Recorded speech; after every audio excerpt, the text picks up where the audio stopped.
alguno, porque tú estás conmigo. Aunque ande en valle de sombra de muerte, significa que la sombra de la muerte está sobre mí. Estoy pensando que puedo morir en cualquier momento. Segundo, no temeré mal alguno, ni la muerte, ni los enemigos, nada, porque tú estarás conmigo. Yo aprendí años atrás, hay cosas que uno aprende muchos años antes de estar enfrentado a la muerte. Entonces, yo aprendí muchos años atrás que en el hebreo no hay presente y futuro.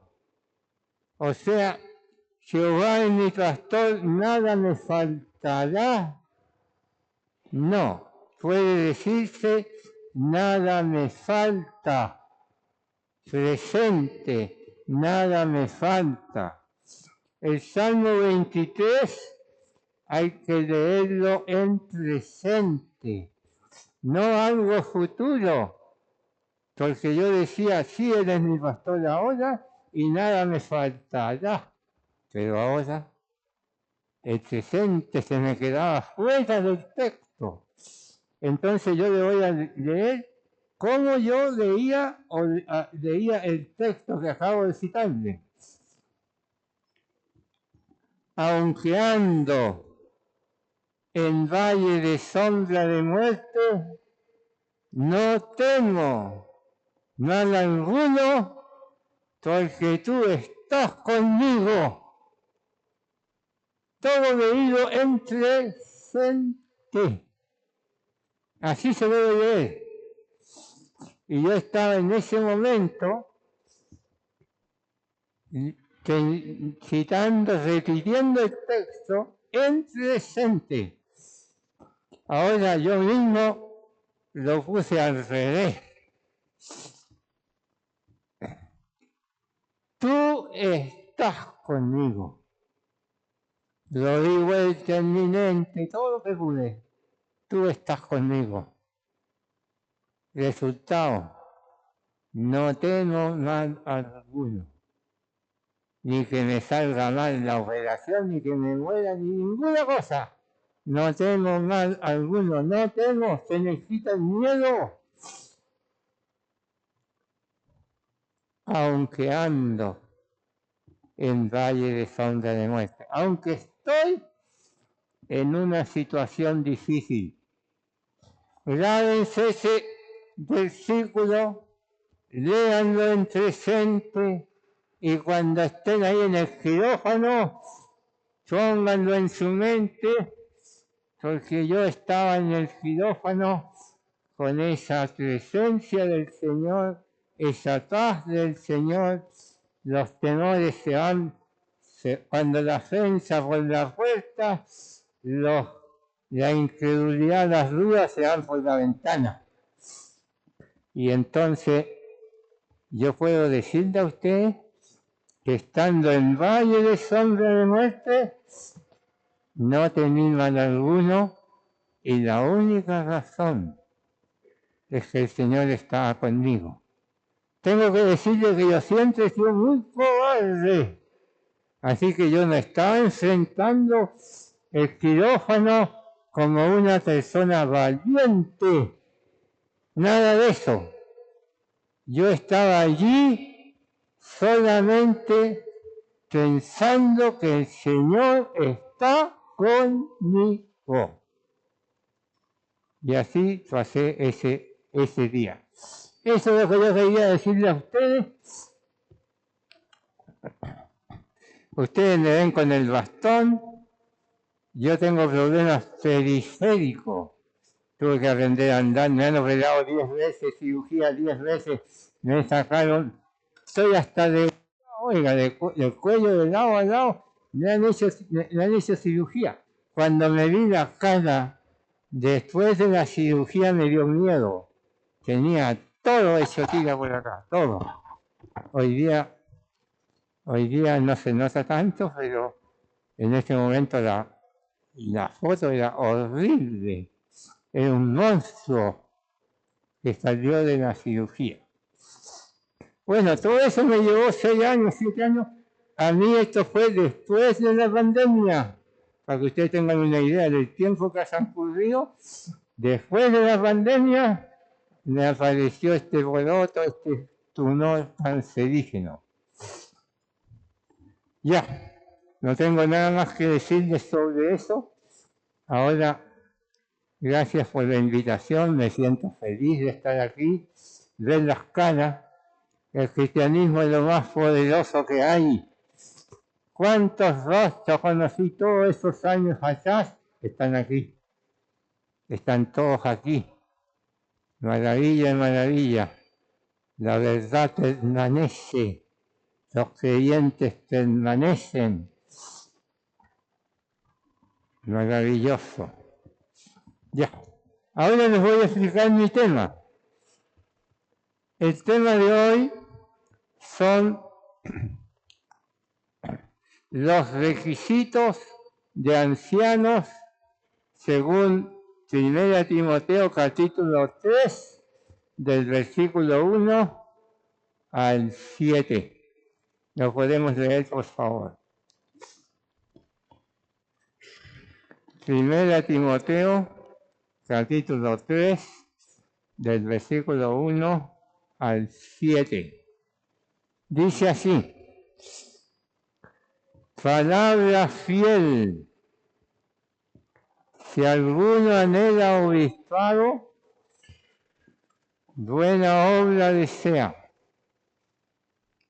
Pero es necesario que el obispo sea marido de una sola mujer,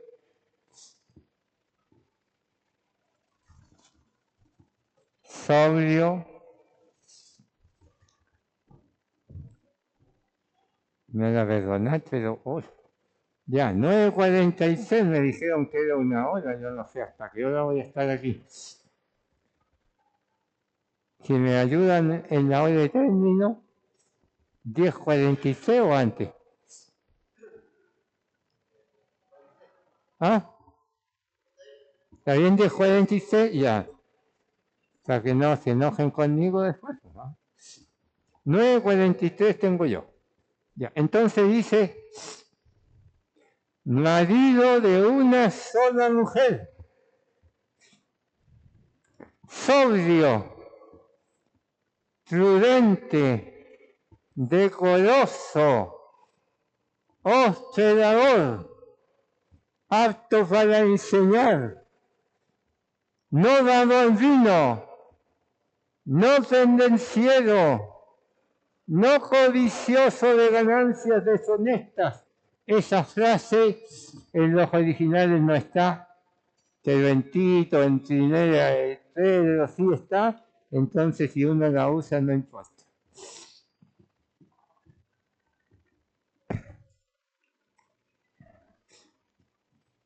Amable, apacible, no avaro, que gobierne bien su casa, que tenga a sus hijos en sujeción, con toda honestidad, pues el que no sabe gobernar su propia casa, ¿cómo cuidará de la iglesia de Dios?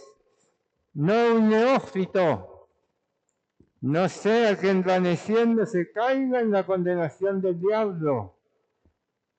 También es necesario que tenga buen testimonio de los de afuera para que no caiga en descrédito y en lazo del diablo. Esos 7 versículos. Hermano, yo he estudiado, leído, pensado y meditado los 15 requisitos. 15.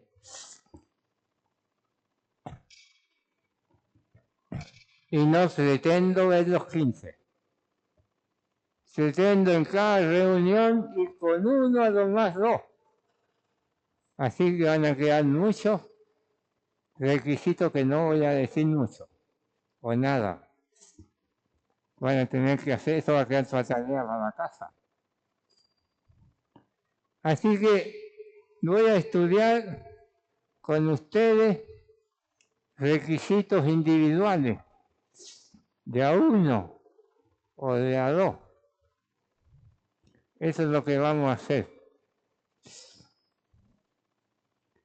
Los requisitos se dividen así: 7, 7 y 1. Son 15 requisitos que se pueden dividir así: 7, 7 y 1. Los primeros 7 son las características personales del anciano. Los segundos 7 son las características en la tarea del anciano. O sea, 7 para el administrador y 7 para la administración. Una cosa es ser anciano y tener las características, y otra cosa es funcionar bien como anciano.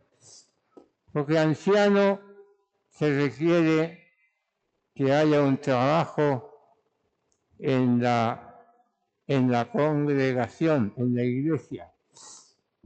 Entonces, 7, 7 y 1.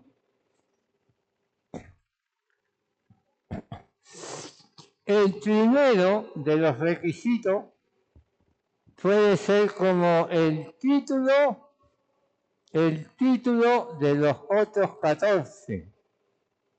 Significa que irreprensible debe ser una característica que se desarrolla en los otros requisitos. De donde el primer requisito sería marido de una sola mujer y que sea irreprensible ahí, irreprensible en esta característica: marido de una sola mujer. Irreprensible en el hecho de que sea sobrio, irreprensible en el hecho de que sea prudente, irreprensible en el hecho de que sea decoroso, irreprensible en el hecho de que sea hospedador, irreprensible en el hecho de que sea apto para enseñar, irreprensible en el hecho de que gobierne bien su casa, irreprensible en el hecho de que no sea dado al vino, irreprensible en el hecho, y sigue hasta el final. Irreprensible en el hecho de que tenga buen testimonio para con los de afuera, los que no son creyentes. Irreprensible significa sin talla.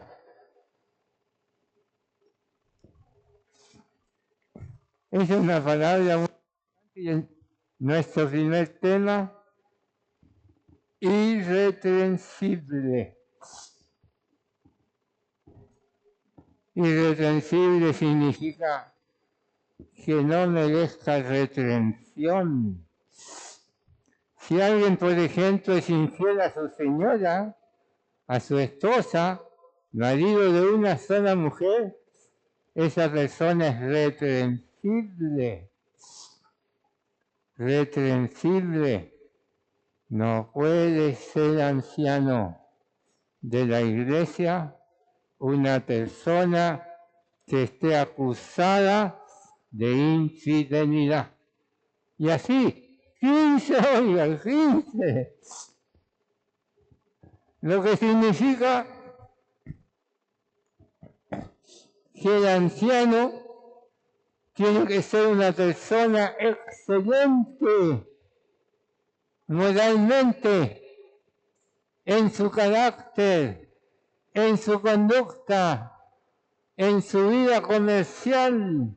No puede ser una persona que haga trampas, No puede ser una persona que gane dinero injusto. No puede ser ese un anciano. Un anciano es una persona de vida excelente. ¿Dónde está el próximo anciano de la asamblea? ¿Hay alguno aquí que esté aspirando a ser anciano? Que se extienda para algún día el Señor lo utilice como anciano de la congregación. Yo tengo que hacer algo que justifique. Una vez, años atrás, escuché a don David Roa, no sé si ha llegado o no, pero lo escuché a él hablar de estos temas. Y él dijo ahí, yo vengo a hablar desde mi debilidad. Desde mi debilidad. Lo dijo el próximo predicador de aquí, que está con nosotros por ahí, no sé dónde anda. Don David Roa. Él lo dijo. Y yo dije, ay, sí. ¿Sabes por qué uno no habla tanto de estos temas? Porque uno tiene que examinarse a sí mismo. Y yo me siento falto en los 15 requisitos. No en uno, en los 15. Falto en todo. Entonces yo no vengo a hablar aquí como alguien que es superior a todos los que están aquí. No es así. Uno siente que le falta mucho para llenar plenamente cada uno de los requisitos. Dicho esto, tengan la consideración de que yo no estoy poniendo el dedo en ninguna persona de los que están aquí. Sin embargo, me voy a sentir libre de hablar como yo hablo, y si la palabra llega al hueso llegará.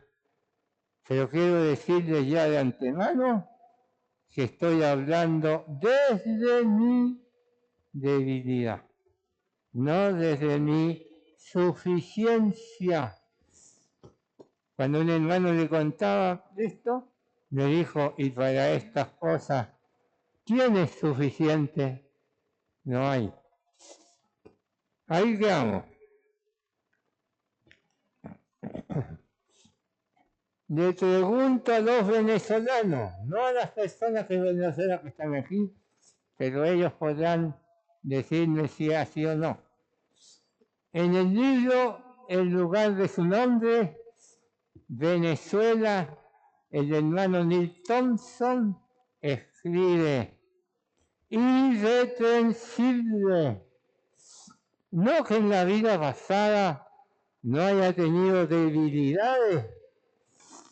La verdad es que no pedimos mucho de las personas antes de recibir al Señor. Hoy hay personas que nunca han sido infieles a su esposa y no son creyentes. No han recibido al Señor y nunca han sido infieles a su esposa. Pero no le vamos a pedir eso a todos los hombres, porque de un inconverso poco se puede esperar. Entonces, dice, no es que no haya tenido debilidades en el pasado, sino que ahora ha establecido un buen testimonio intachable, que no tiene talla, que no tiene marcas, y que ha perseverado en medio de pruebas, Por eso no puede ser un neófito, uno nuevo. Ha perseverado en su buen testimonio a través de pruebas, por ejemplo, que uno se quede sin trabajo. A veces uno se siente desesperado y toma las peores decisiones cuando está desesperado. No. Tiene que haber mantenido su buen testimonio en medio de las pruebas. Y entonces, en el tiempo presente ahora, nadie puede criticarlo, ni acusarlo, ni llevarlo a una disciplina. O sea, según los venezolanos, y yo recojo esa definición prácticamente, el hombre irreprensible es el hombre que a través del tiempo ha demostrado tener un buen testimonio intachable a través del tiempo. Y cuando va a ser considerado anciano, tiene que ser un hombre ya de vida excelente, de conducta, de práctica, de carácter, en lo personal, en lo colectivo, en lo comercial, en lo doméstico. Tiene que ser un hombre intachable, que no merece talla. ¿Hay alguno aquí? ¿Hay alguno que quisiera ser anciano de la asamblea? Bienvenido. Tengo una palabra de consuelo a todos nosotros. Esto se aprende. Uno no llega a la asamblea siendo irreprensible. Uno en el tiempo va a ir aprendiendo. Y eso se trata. Por eso hay que enseñarlo. Hay que enseñarlo a toda la iglesia. Irreprensible se aprende. Uno no llega a la asamblea siendo irreprensible. Por eso dice, no un neófito, no un recién convertido, no un creyente nuevo. Es una maravilla ser creyente nuevo, pero no es irreprensible. Vamos a ir al texto de consuelo. 1 Timoteo, capítulo 5, versículo 7. O sea, una hoja a la vuelta de la hoja.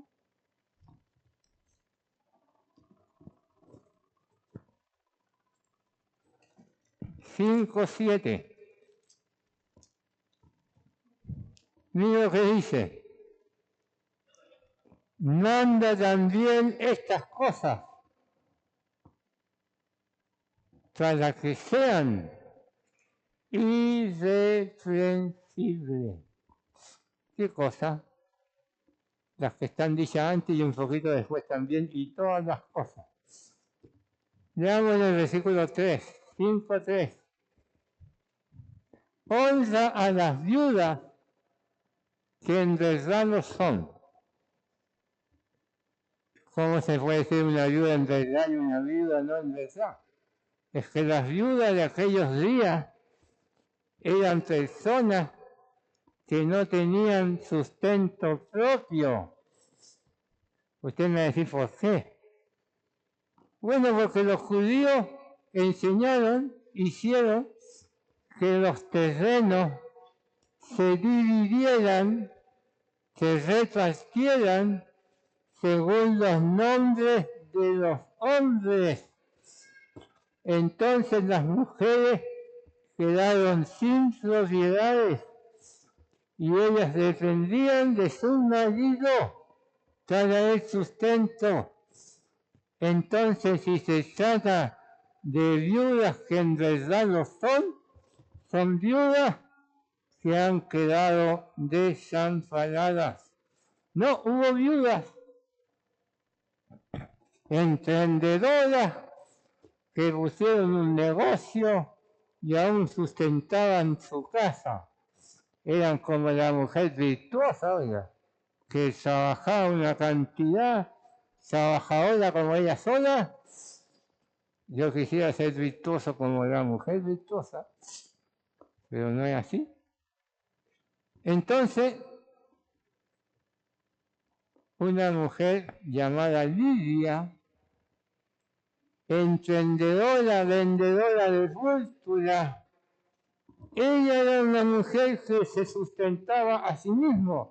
Ella no es una viuda que en verdad lo sea, que plenamente lo sea, pero era viuda, según el concepto nuestro. Bueno, eso lo explico ahí nomás. Entonces dice, honra a las viudas, digámoslo, que están desamparadas. Pero si alguna viuda tiene hijos o nietos, escucha hijo, escucha nieto, aprenden estos, ahí se aprende, primero a ser piadosos para con su propia familia y a recompensar a sus padres, porque esto es lo bueno y agradable delante de Dios. Entonces ahí está. Estos aprendan primero a ser piadosos con su propia familia y a recompensar a sus padres, porque esto es lo bueno y agradable delante de Dios. Yo recibí al Señor a los 21 años, o sea, hace 52 años, tengo 73. Era estudiante. Mi padre era una persona que yo diría pudiente, no era rico, pero podía sustentar su casa y sustentaba mis estudios. Yo estaba en la universidad y él me mandaba mensualmente el dinero necesario para pagar la matrícula, para vivir, para pagar el arriendo, todo. Nunca me faltó nada. No tengo nada que decir de mi padre, fue un excelente padre en lo económico. Mis pruebas como cristiano fueron mi salud. Esas fueron las pruebas que yo tenía. Pero no lo económico. No que me sobraba el dinero, pero nunca me faltó. Entonces mis pruebas venían por mi salud. Entonces yo pensaba, honra a tu padre y a tu madre. Significa que si mi padre y mi madre necesitaban ayuda económica, yo tenía como hijo proveer para ellos. Y yo decía, ¿cómo voy a proveer? Si ellos me proveen a mí, me sostienen a mí, yo no tengo ni una oportunidad para ayudarlo económicamente. Bueno, hay otras maneras de honrar a su padre y a su madre, 1000 maneras más, ayudando en la casa. Mi padre nos metía en la construcción, había que estar ayudándolo permanentemente. Entonces dice aquí, si alguna viuda tiene hijos o nietos, aprendan estos primeros, aprendan estos primeros a ser piadosos, considerados para con su propia familia y a recompensar a sus padres, porque esto es lo bueno y agradable delante de Dios. Estimado joven, ¿eres tú de los que honran a tu padre y a tu madre? ¿Lo honras, le honras tú? Se aprende. Y así como se aprende eso, se aprende paso a paso hasta llegar a ser irreprensible. O sea, el anciano ha tenido un proceso de aprendizaje. Y todo creyente debería decir, yo tengo tantos defectos, pero tengo que aprender, poco a poco avanzar, obedeciendo su palabra, obedeciendo los mandamientos, los 10 mandamientos, obedeciéndolos. Uno llega a ser irreprensible. Anímate, anímate creyente. Hay creyentes que dicen, ¿cómo voy a ser anciano yo si tengo tantos males?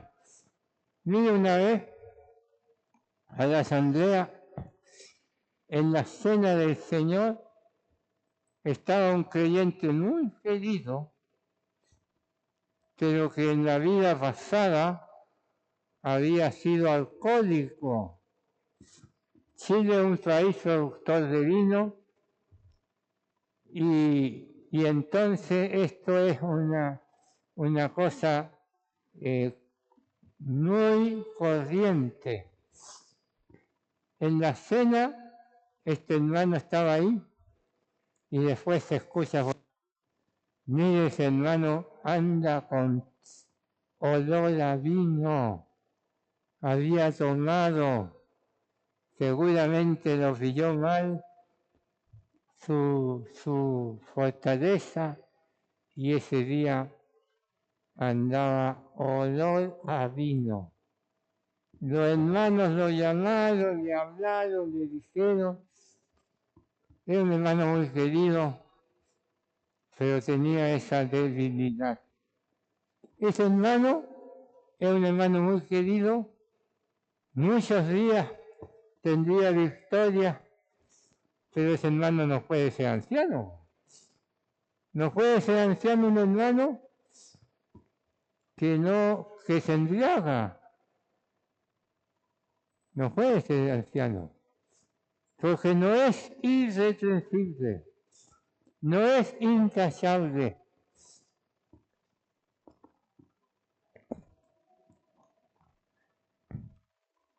Se aprende, domina tu mal, ahí cantamos, domina tu mal, para que llegues a ser anciano de la asamblea. Ya, llegamos hasta ahí. Mire, vamos a decir algunas cositas más.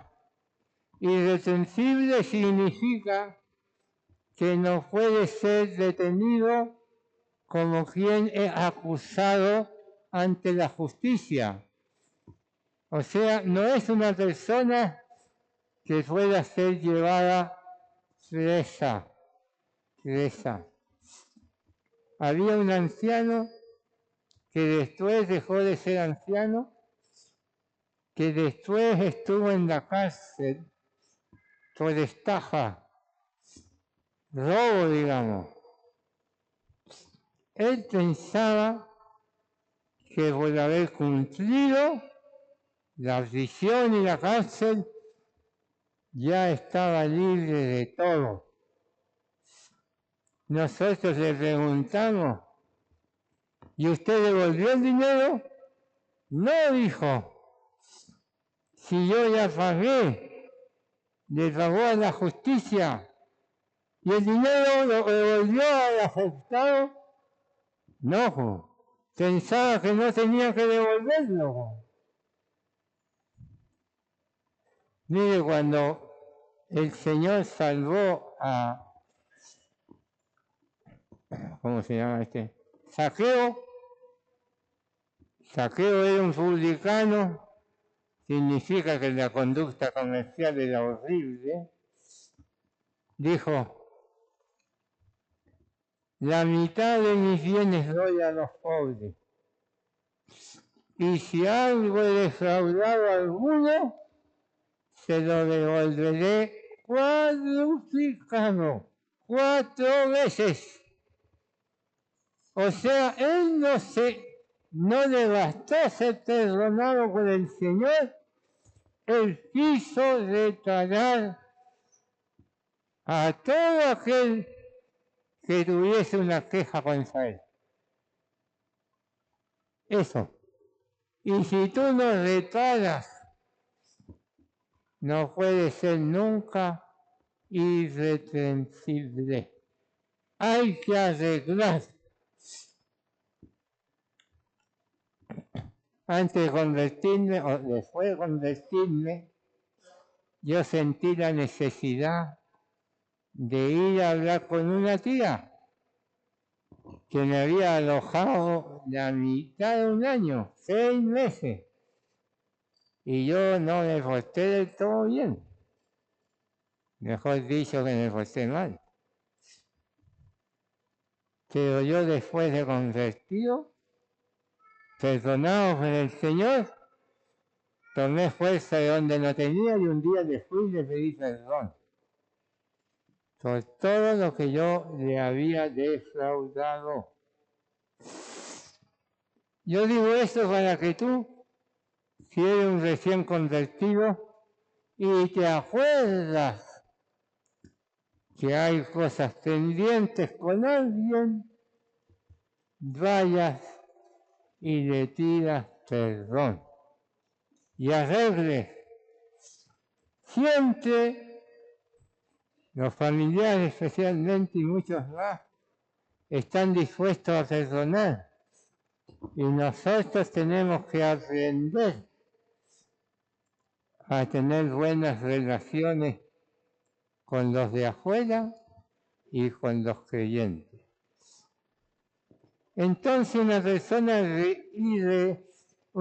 irreprensible es una persona que tiene las cuentas saldadas con todos. Con todos. Ahora vamos a ver un ejemplo en la Biblia de una persona irreprensible. Tengo que decir que yo me aprovecho de estar hoy día en la mañana, cuando todos tienen la mente muy fresquita, la tienen todos, que supongo que durmieron todos bien, para leer quizás las cosas más difíciles de este tema, en la mañanita. Ahora, vamos a ver un ejemplo de una persona intachable, de una persona irreprensible, de un personaje intachable, que en todo el amplio aspecto era intachable, sobresaliente. Lucas capítulo 2, versículo 25. Lucas capítulo 2, versículo 25. Se llama Simeón. Mire, veamos. Vamos a ir tomando este pasaje en esta última media hora para ver cuán intachable era esta persona. 2:25. Y aquí había en Jerusalén un hombre llamado Simeón. Y este hombre justo, piadoso, esperaba la consolación de Israel y el Espíritu Santo estaba sobre él. Y le había sido revelado con el Espíritu. Oiga, si seguimos leyendo, leemos hasta el 35. Son 11 versículos de una persona intachable. 11. Y en el primer versículo del 25 ya tiene como 4 aspectos en lo que él era intachable. ¿Qué aspecto tenía? Era justo. ¿Qué significa eso? Para ese tiempo, que él obedecía la ley de Jehová al detalle. Si él no había que robar, no robarás, dice. No robaban nada. No robaban nada. Cuando yo empecé a trabajar al banco, un gerente, subgerente, no tengo idea, conversó conmigo y me dijo, yo en el banco no he robado ni siquiera un clip. Es eso con lo que uno junta 2 hojas y lo pone un corchete y algo. Ni eso, tan pequeño, he robado yo en este banco. Y yo me decía para mí mismo, claro que te voy a creer.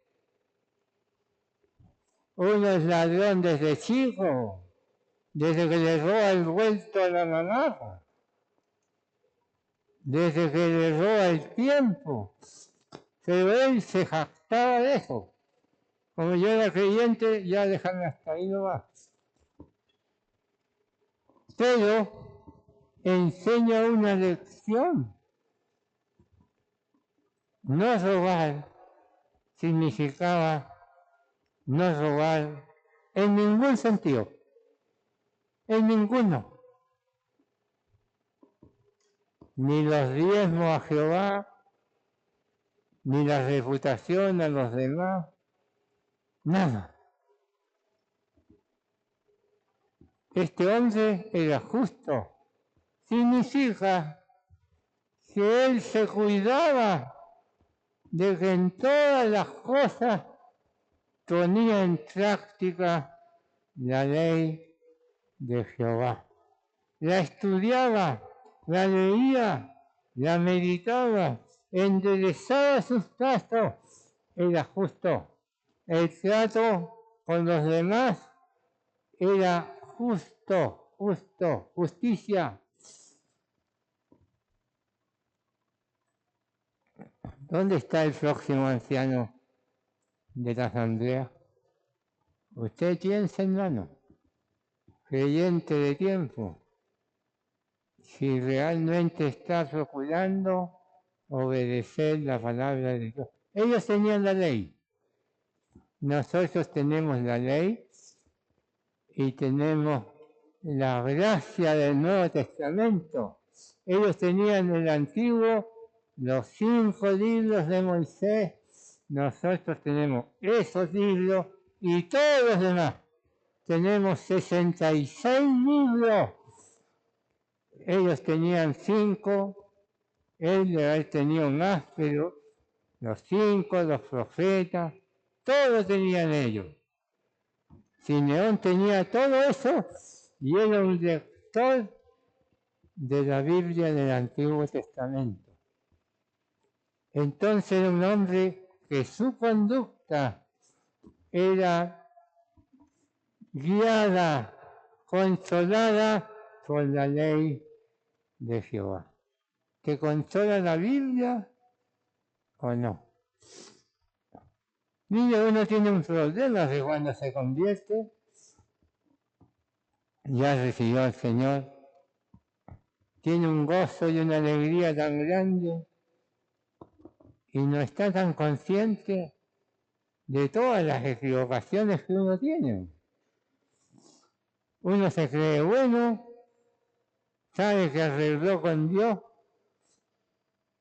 pero se cree bueno.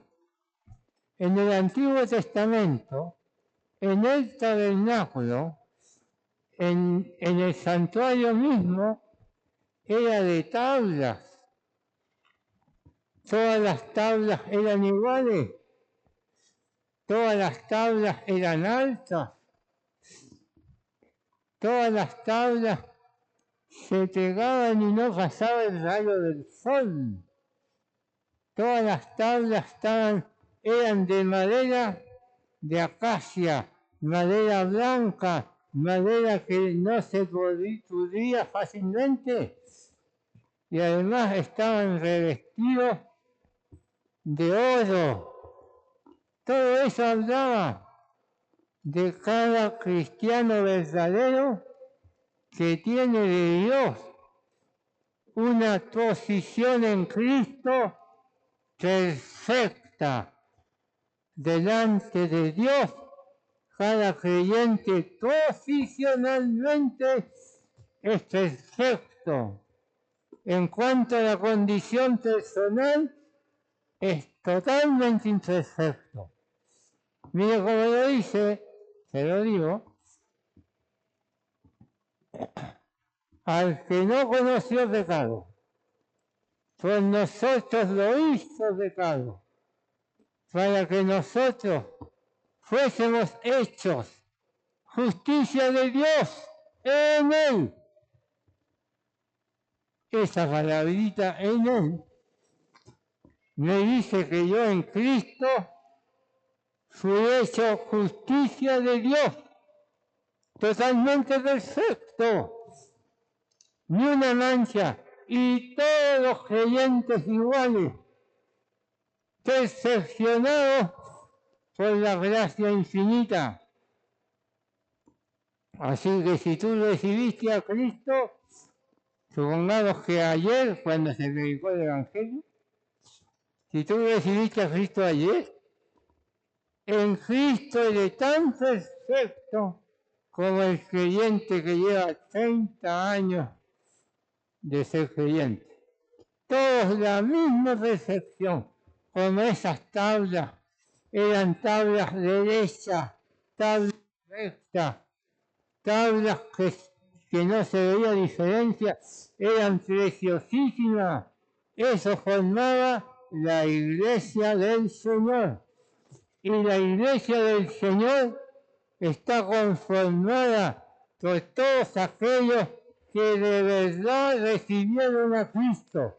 Y como lo recibieron, han sido perfeccionados. Todos los creyentes. No importa que tú te hayas convertido ayer o te hayas convertido hace 50 años. O sea, el hermano que más sabe la Biblia no es más perfecto que el creyente que se convirtió ayer, que lo único que sabe es que Cristo perdonó sus pecados. Los pagó con su sangre preciosa. Lo único que sabe es que Cristo murió por él y pagó su deuda. Y entonces ahora, al haberlo recibido, recibe una salvación perfecta, justicia de Dios en él. Jeremías dice acerca de Jehová, Jehová, justicia nuestra. El pueblo ese era harto malo, le voy a decir. Sin embargo, Jeremías dice, Jehová, justicia nuestra. Qué maravilla ser cristiano, ¿no? Uno se sabe que Dios ahora a uno lo ve en Cristo, lo ve salvo, lo ve limpio, lo ve santo, lo ve puro, lo ve perfecto, totalmente santo, totalmente perfecto. Y sin embargo, yo me veo enteramente deficiente, muy malo, muy pecador. Había un predicador en Santiago que parece que sacaba siempre la cuchilla o una espada, una púa, y siempre estaba así. No se demoraba nada, fíjese, en a uno hacerlo sentir mal. Yo terminaba esa reunión y yo pensaba, chita, que soy malo hoy. No puedo ser más malo. Y era creyente y convertido, bien convertido. Pero la palabra calaba tanto a eso que uno se sentía pecador y malo. Él a uno le hacía ver, le tocaba ahí en la llaga y le hacía ver lo malo que uno era. Eso es en la condición, eso es en el día a día, eso es en mi andar, eso no es en mi posición delante de Dios. Mi posición en Cristo es perfecta, nunca baja, nunca es menor. ¡Qué maravilla, maravilla! Delante de Dios yo soy una persona perfeccionada. Y tú también, si has recibido a Cristo, si has recibido al Señor, tú eres perfecto, eres perfecta. No tienes mancha alguna, ni una sola. Entonces este hombre era justo. Significa esto que este hombre se ategaba cuidadosamente para obedecer la ley de los 10 mandamientos y todos sus mandamientos, que son 613, alguien la contó. Yo no lo he contado nunca. Pero alguien contó todos los mandamientos de los 5 libros de Moisés y encontró 613. Este hombre los leía con cuidado porque él quería obedecer y se condujo de manera justa para agradar a Dios. ¿Qué más dice? Dice, este hombre justo y piadoso. ¿Qué significa piadoso? Piadoso significa que cuando leía la ley encontraba a Dios. No era la ley, no matará, no matará. Guarda tu día de reposo, guárdalo. Honra a tu padre y tu madre, honralo. Eso no. Él veía a ese Dios que había dado ese mandamiento y entonces entendía a Dios. Piadoso significa bien relacionado con Dios. Este hombre era uno que era piadoso. Una persona piadosa es una persona devota, tiene devoción, pensamientos para con Dios. En la cena del Señor, los creyentes que han juzgado su conducta se acercan ahí y entonces le vienen por el Espíritu Santo los pensamientos acerca de Dios, acerca de su Hijo. Dios el Padre, Dios el Hijo, Dios el Espíritu Santo. Entonces este hombre era bien relacionado con sus semejantes y era bien relacionado con Dios. Muy importante eso. Fíjese que le preguntan a uno qué dice la ley. Y el Señor dice, o el fariseo dice que ama a Dios sobre todas las cosas y a sus prójimos como a sí mismo. Bien relacionado con Dios, bien relacionado con su prójimo. Tú, estimado oyente, si vas a ser un hombre justo y piadoso, vas a leer la palabra de Dios, para relacionarte bien con tus semejantes y para relacionarte bien con Dios. Después agrega algo, la tercera característica dice así: esperaba la consolación de Israel. Aquí nos ponemos un poquito difícil. ¿Cuál es la consolación de la iglesia? ¿Cuál es la consolación que esperamos de la iglesia? La venida del Señor a las nubes, cuando va a arrebatar a los creyentes, cuando iremos con Él, cuando estaremos siempre con Él.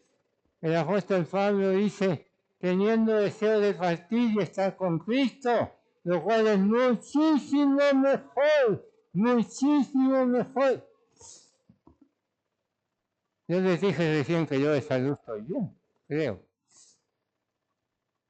Pero ahí voy a estar muchísimo mejor.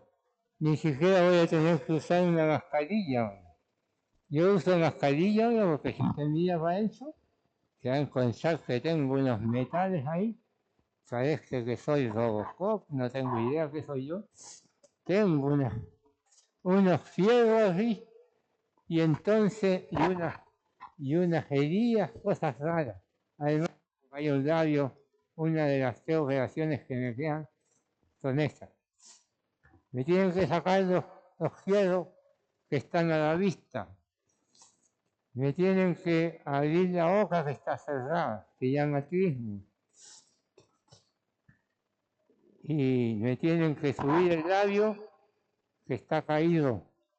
Oiga, le voy a decir a todos para que no se ofendan. Cuando estén ustedes en el almuerzo, donde sea, yo voy a estar fuera. Yo no puedo comer con los hermanos. Puedo contestar todo lo que quiera, pero no puedo comer, porque se me cae todo por este lado izquierdo.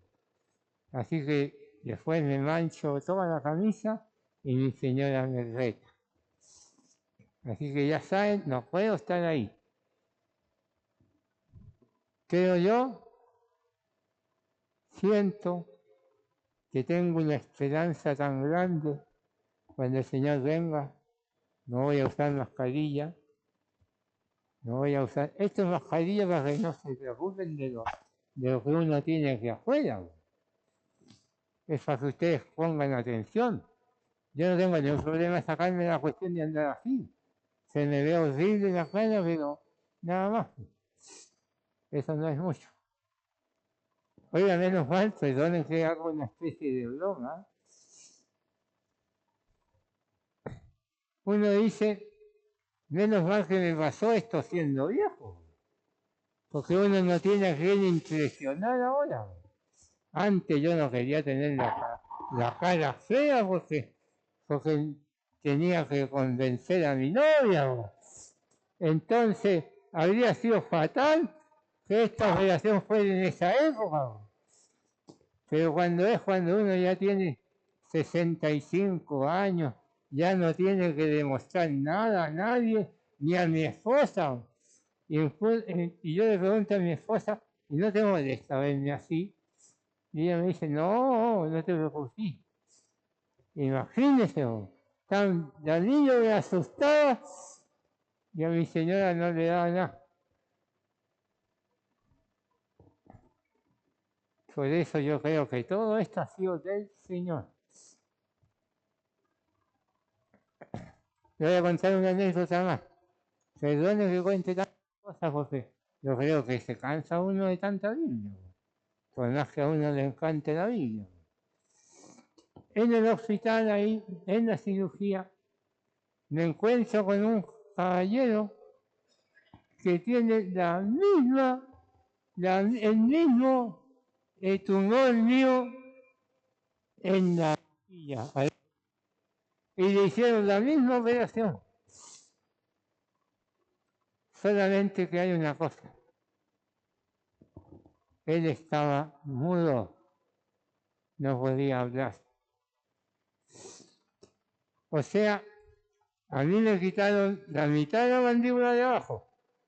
O sea, de aquí, de la cera, del mentón hasta el fondo, me sacaron todo el hueso, todos los dientes que quedaban, porque había algunos que yo se los saqué antes, pero me sacaron todo eso. Y entonces, además, me sacaron hueso del peroné, de aquí de la pierna abajo. Ese hueso se recompone por ese hueso que todavía estoy usando eso. Entonces me sacaron hueso y me hicieron la mitad de la mandíbula de abajo y me la pusieron ahí.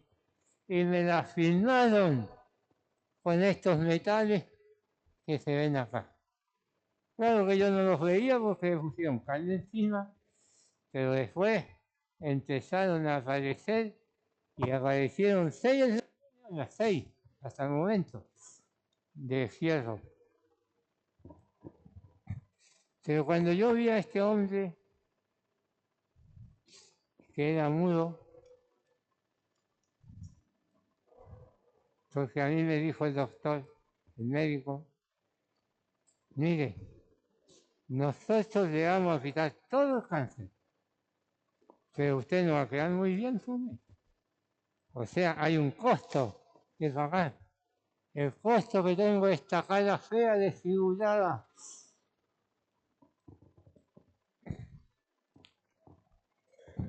Pero va a quedar vivo conmigo. Pero yo digo, ese caballero también quedó vivo, pero mudo, porque le sacaron todas las cuerdas vocales. A mí no me las sacaron. Por eso estoy aquí hablando de ustedes, porque me sacaron un montón de cosas, pero no me sacaron las cuerdas vocales.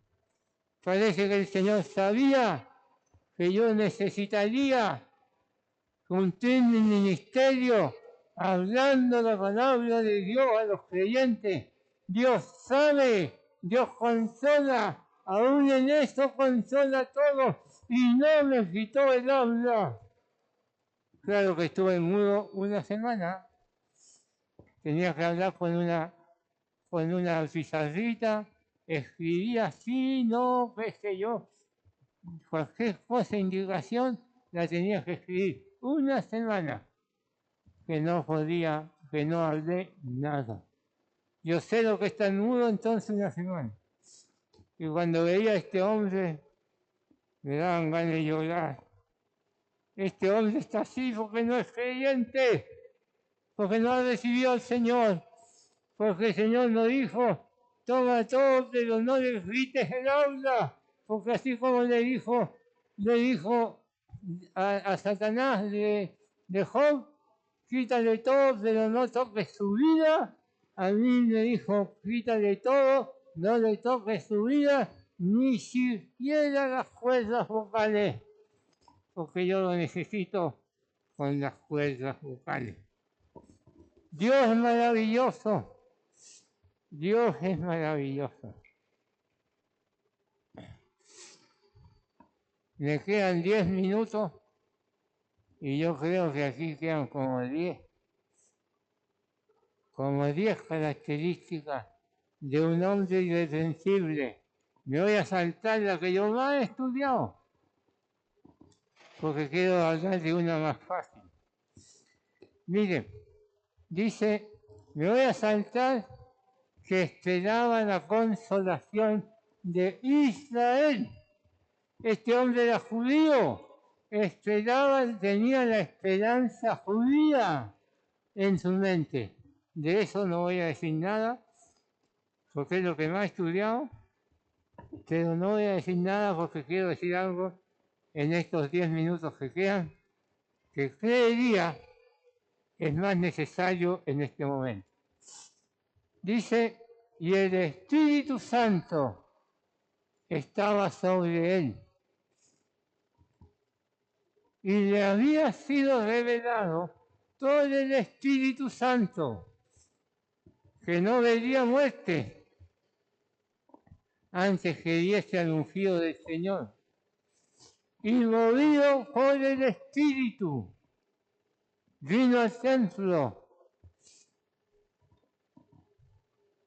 Y cuando los padres del niño Jesús lo trajeron al templo para hacer poder conforme al rito de la ley, él le tomó en sus brazos y bendijo a Dios diciendo, y ahí está, se encontró con el Señor.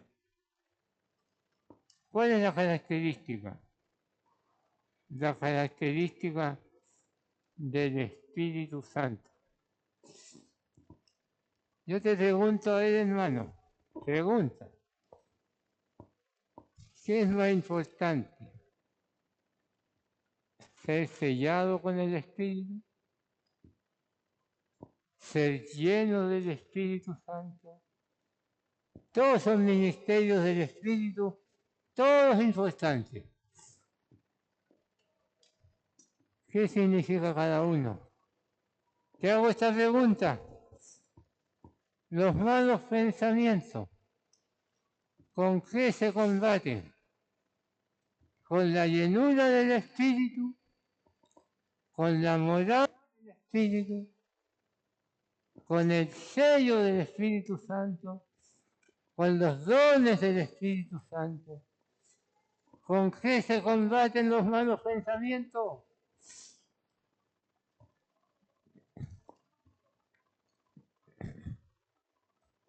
Un hermano decía ayer, un hermano en la conversación citó un texto que dice, Pablo dijo, ¿perseveraremos en el pecado para que la gracia abunde? La respuesta es en ninguna manera, porque los que hemos muerto al pecado, ¿cómo viviremos aún en él? ¿O no sabéis que los que hemos sido unidos a Cristo por el bautismo, hemos sido unidos en su muerte, porque somos sepultados juntamente con él para muerte por el bautismo, a fin de como Cristo resucitó de los muertos con la gloria del Padre, así nosotros andemos en vida nueva.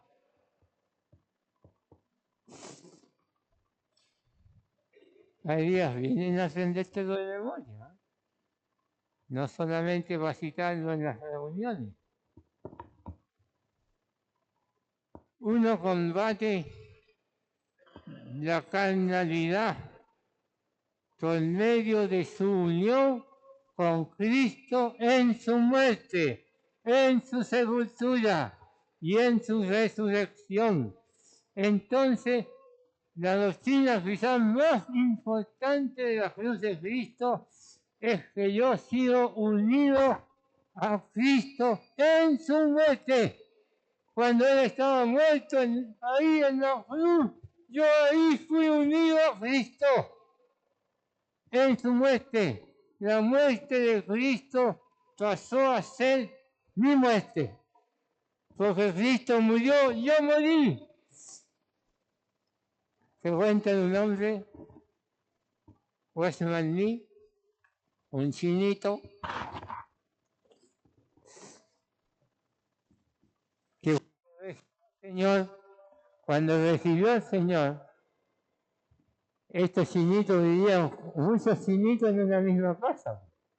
Así que él estaba viviendo aparte adentro de la casa, y un día ya cuando está leyendo todo este versículo de Romanos 6, y se da cuenta que él está muerto con Cristo. no se bautizó nada. Se dio cuenta con la Biblia que él tenía las realidades tan nuestras. Y salió desde allá, desde el fondo, hacia la parte delantera de la casa, diciendo, estoy muerto, estoy muerto, estoy muerto, estoy muerto. La familia que estaba al comienzo decía que le había pasado a Watchman Nee, se llamaba Nitu Sen. ¿Qué le había pasado a Nitu? ¿Qué le había pasado a Watchman Nee? Watchman Nee el nombre gringo. ¿Qué le había pasado? Porque decía, estoy muerto, estoy muerto, estoy muerto. Descubrió que estaba muerto. La fe, todo lo que no se ve, como hecho, como real, estoy muerto, no estoy vivo, estoy muerto. En Cristo estoy muerto. Maravilla, maravilla.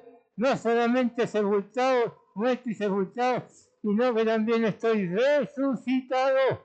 Tengo vida nueva, tengo vida nueva. Eso es el cristianismo, hermano. Mi pregunta es la otra. La pregunta que yo tengo, hoy ya se me pasó la hora. Aquí termino. ¿Qué parte del Espíritu Santo me da el poder para los pensamientos feos? Lo dice Romanos capítulo 7. Si por la obra, si por el Espíritu Santo hacéis morir las obras de la carne, viviréis. Si por el Espíritu Santo significa que lo que realmente importa, lo que quita los apetitos, los desvaríos de la mente, es la morada del Espíritu Santo en nuestras vidas. El hecho de haber recibido al Espíritu Santo, no la llenura. La llenura sirve para entender la Biblia, para predicar. La llenura sirve para obedecer al Señor, para cumplir un ministerio. Es muy importante. Pero ¿cómo se arregla esta mente sucia? La morada. La sola presencia del Espíritu Santo dentro del creyente. Tú tienes que saber que para vencer los apetitos de la carne, tienes no solamente tu unión en la muerte, sino el poder del Espíritu Santo que mora en ti. Tú tienes que dejar al Espíritu Santo que Él te libre, que Él te fortalezca, que Él te dé la victoria. Verdad muy importante para todo creyente nuevo, especialmente la presencia del Espíritu Santo. No la llenura. La llenura sirve mucho para crecer como predicador, pero la presencia, solamente la presencia.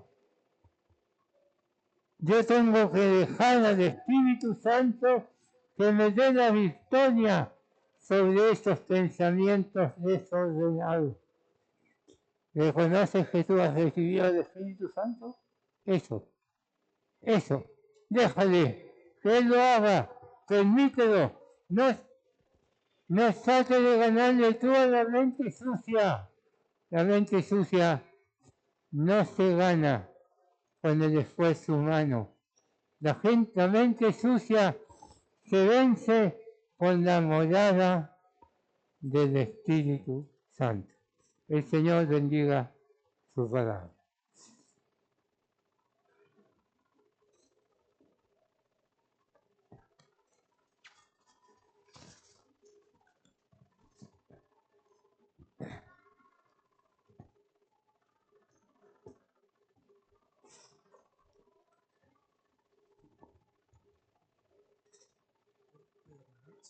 Sí, voy a.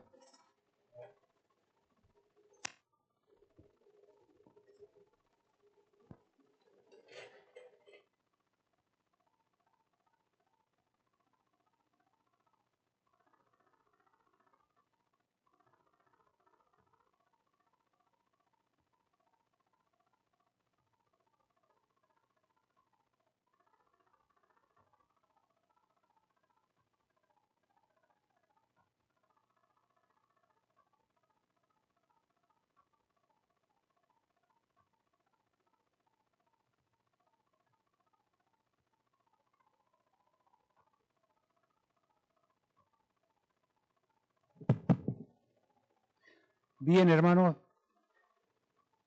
muy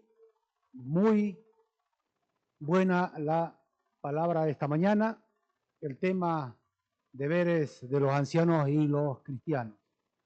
Bien, para culminar esta primera sección de nuestra reunión, vamos a hacer un pequeño break. Una vez hecha la oración,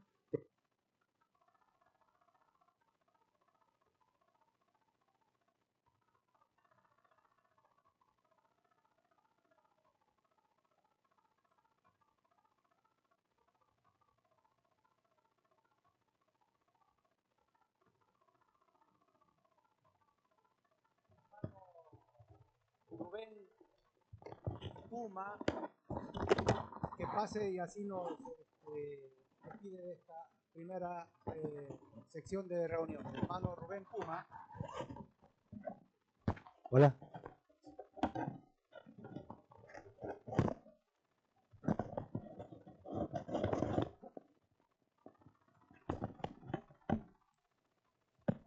Muy buenos días, queridos hermanos. Vamos a orar antes de compartir el pequeño refrigerio. Oremos. Amado Dios, Padre Celestial, te damos gracias por esta hora, por este momento. Gracias por tu palabra que nos exhorta, nos da el espíritu de poder conocerte más a ti, Señor. Gracias por mis hermanos que están en distintos lugares aquí para poder edificarnos, Señor, así también en amor fraternal. Bendice este refrigerio. Bendice también los que están por Zoom. Gracias, porque es un medio para poder hacer llegar esta verdad de tu palabra, Señor. En esa paz queremos continuar alabándote y honrándote, Señor. Dejamos todo esto en tus manos, agradecidos en el bendito nombre de nuestro Señor Jesucristo. Amén, Señor. Bien, mis hermanos, están todos invitados a servirnos de este pequeño refrigerio. También les voy a pedir, cuando se está anunciando la palabra de Dios, no nos levantemos a servirnos los que están preparados, cosa que no alteremos el orden que tenemos para poder atender la palabra de Dios. Nada más, mis hermanos. Hola.